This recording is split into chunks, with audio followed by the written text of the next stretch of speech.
مرزا غلام قادری نے پہلے مہدی ہونے کا دعویٰ کیا، اس کے بعد اس نے پہلے ولی تھا، اپنے آپ کو ولی بتایا، پھر مہدی بتایا، پھر کہا کہ میں عیسیٰ ہوں۔ پھر وہ ساری آیات پڑھی جو عیسیٰ علیہ السلام کو آسمانوں پہ اٹھائے جانے والی اور وہاں سے واپسی آنے والی احادیث طیبہ، یہ بھی ایک سلسلہ چلا۔ اور اس کے بعد پھر اس نے کہہ دیا کہ میں مستقل نبی ہوں، میرے اوپر وحی آتی ہے، میرے اوپر اللہ تعالیٰ کی طرف سے کلام آتا ہے۔ یہ کانسیپٹ چلتا رہا، یہ مرزا غلام قادیانی ہے۔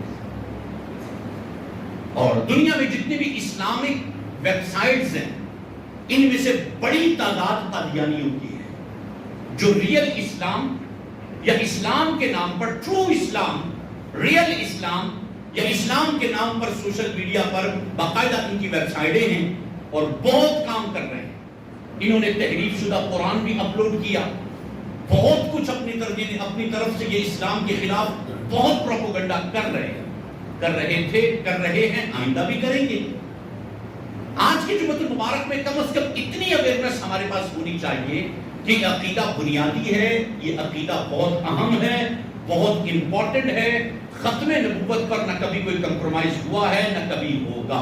اور یہ بات بھی کلیئر ہے، یہ ہمارے سیاستدان اور دیگر جتنے ہیں نا، آج کی سیاست تو یہ یعنی کنجر خانہ ہے، بے غیرتی ہے، یہ سیاست تو ہے ہی نہیں۔ قادیانی کبھی مسلمان کا بھائی نہیں ہو سکتا، ممکن ہی نہیں ہے۔ جو بندہ میرے نبی کو آخری نبی نہ مانے، وہ میرا باپ بھی کیوں نہ ہو، وہ ہمارا اس سے کوئی تعلق نہیں۔ ایک بنیادی عقیدہ ہے، اسی پر اسلام کی بنیاد ہے۔ اگر اس میں تھوڑی بھی کمی یا اس میں تھوڑا سا یعنی وہ یوں کہہ لے کہ قیل و قال یا کوئی رستہ نکالنا، کہ کنڈیشن بنانا یا سچویشن بنانا، یہ جو بھی کرنا، اس کو آپ مصلحت کا نام دو، وہ مصلحت نہیں کہا جا سکتا۔ ہمارے ختم نبوت کا عقیدہ بالکل کلیئر ہے کہ حضور کے بعد کوئی نبی پاسبل ہی نہیں ہے، ہو نہیں سکتا حضور کے بعد نبی۔ پروردگار عالم نے قرآن کریم فرقان حمید میں چند مقامات پر نبی کریم صلی اللہ تعالی علیہ وسلم سے خطاب کرتے ہوئے 3 سے 4 مقام ہیں جہاں پر پروردگار عالم نے محبوب کا نام لیا ہے۔ یہ بہت امپورٹنٹ سبجیکٹ ہے۔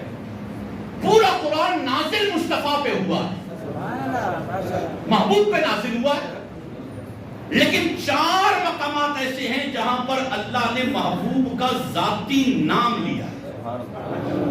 اس کے علاوہ پروردگار عالم نے محبوب کو کہا طٰہٰ، یاسین، یا ایھا المزمل، یا ایھا المدثر، انا ارسلناک شاہدا ومبشرا ونذیرا وداعیا الی اللہ باذنہ وسراجا منیرا۔ سراج، منیر، سورج، چاند، محبوب علیہ السلام کو طٰہٰ، یاسین، کاف ہا یا عین صاد، حامیم عین سین قاف، یا ایھا النبی، یا ایھا الرسول، یہ نام دیے پروردگار عالم نے قرآن میں محبوب کے۔ 4 مقامات ہیں جہاں پر ذاتی نام لیا، ان میں سے ایک مقام یہ ہے، ایک مقام ہے مقام صحابیت کے مرتبے کو بتانے کے لیے۔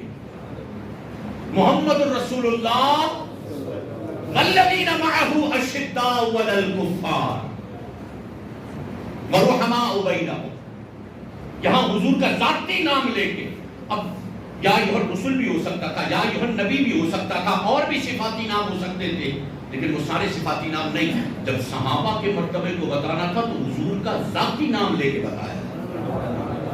یہ الگ ٹاپک ہے کہ حضور کا ذاتی نام لے کے صحابہ کا جو مقام بتایا ہے نا، یہ سارے مقامات سے ارفع و اعلیٰ و اکرم اور اعظم مقام ہے کہ ذاتی نام کے بعد پروردگار عالم نے صحابہ کا ذکر کیا۔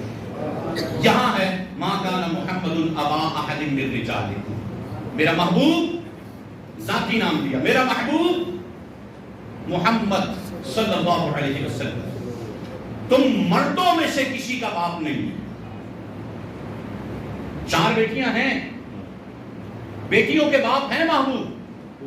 مرد ما کان محمد ابا احد من رجالکم، مردوں میں سے کسی کا باپ نہیں ہے، یہ محبوب علیہ السلام۔ بلکہ رسول اللہ، ایک تو میرا محبوب جس کا نام لیا ہے وہ اللہ کے رسول وخاتم النبیین، اور وہ نبیوں کے خاتم ہیں، اینڈ میں آنے والے ہیں، آخری نبی ہیں۔ یہ بالکل کلیئر آیت ہے کہ نبی پاک صلی اللہ تعالی علیہ وسلم کے بعد کوئی نبی نہیں آئے۔